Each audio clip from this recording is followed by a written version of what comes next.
הנושא הראשון זה קרן בית אבות. תראו, עושים ואומרים שצריך לעשות ויקימו עוד ועדות. הדיור הזה בבתי אבות שנרכש לא יודע מתי באיזה שנה, גורם נזק כלכלי כל שנה לארגון צוות. אני אשמח ללמוד אם אני אומר דברים לא נכונים. בכל מקרה, כאשר נכסים לא מאוישים, בסופו של דבר זה צריך להכניס כסף, זה לא מכניס כסף. ברגע שזה לא מכניס כסף, ככה אני למדתי בכלכלה, בתואר ראשון ותואר שני, זה הפסד של כסף. אז אם אני טועה, אני אשמח ללמוד. זה הנושא הראשון, ואני חושב שרצוי וראוי שצוות ייפטר מהנכסים הלא מניבים האלה, גם במחיר הפסד, על מנת לא להפסיד בעתיד יותר. נושא השני זה נושא הדמי חבר. תראו, אני רואה פה, ברוך השם, הרבה מיליונים בקרנות. קרן שוטפת סיימה ב-4.6, ויש עוד גם בקרנות האחרות, סך הכל איזה 30 מיליון שקל. אני רוצה להגיד לכם, לפני כשנתיים, עמדה לא פה במקום אחר גברת עליזה, והפחידה אותנו שצוות עומד להיות בחדלות פירעון. אני אמרתי אז שצוות, ואני קראתי את הדוחות הכספיים, ואני יודע לקרוא דוחות כספיים, שצוות לא היה בחדלות פירעון וגם לא היה בסכנה של חדלות פירעון, ועצם העובדה שהכספים רק מצטברים, זה רק מוכיח את זה. אז קודם כל, אני רוצה להצעה לסדר, אני חושב שקודם כל צריכים להפסיק את העלייה, וגם הפסיקו אותה השנה, להפסיק אותה בכלל, ואולי אפילו להקטין אותה.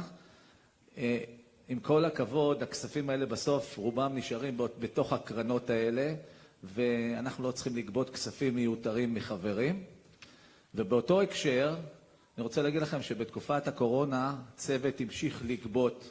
המדינה הפסיקו לגבות שכר דירה ומיסים, אבל צוות המשיך לגבות כרגיל, ולמעשה כמעט, למעט הנהלת צוות בראשותו של דן נדיב, ובאמת זו הערכה רבה לדן, למעט ההנהלה, הסניפים היו משותקים כי לא יכלו לפעול, לא היו פעילויות בסניפים כמעט, אבל המשיכו לגבות כספים כרגיל.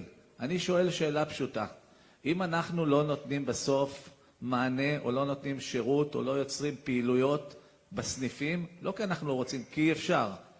למה ממשיכים לגבות כסף?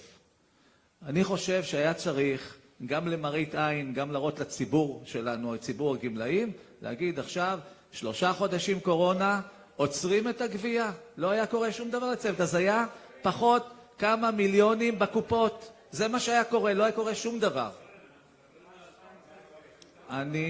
אדוני, אני יודע, הפרעת לחברי, אל תפריע לי, אני לא מפריע לך.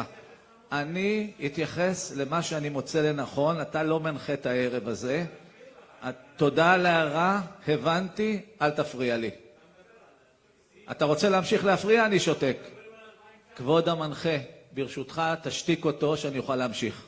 אתה תמשיך, אבל אנא ממך תצמד לדוחות הכספיים של 2019. אני נצמד לדוחות הכספיים, ואני מתייחס בהקשר הזה ליתרות בדוחות הכספיים.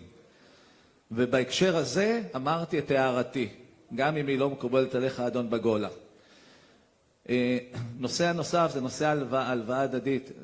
אני חושב שמה שצוות עושה בכלל בנושא ההלוואות והעזרה הדדית, בהחלט זה מבורך, זה לא קיים בהרבה ארגונים, ולמרות שזה לא שייך באופן ישיר לדוחות 2019, אני חושב שצוות צריך להרים את הכפפה ולהעלות את ההלוואה הדדית לחברים. יש הרבה מאוד חברים במצוקה כלכלית, לא יקרה שום דבר אם ההלוואה הזאת תעלה לסכום גבוה יותר.